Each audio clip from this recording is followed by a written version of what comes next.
Да. И така, всичко личи,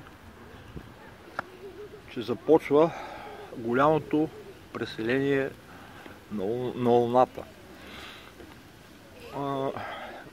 В надпревара помежду си две братски държави се опитаха да го направят. Едно пробно кацане там.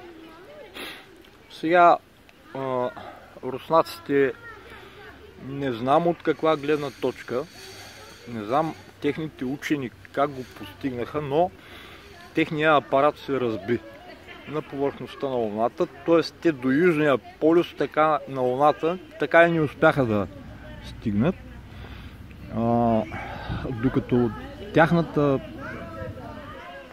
братска държава, така доста по-южно стояща, нали, от Русия, успя да го направи успешно кацане. Сега ще се провери доколко има вода там и условия на живот, условия за живот. Така че, както каза и техния министър-председател, в най-близко време започва великото преселение на Луната. Благодаря. От град Айтос.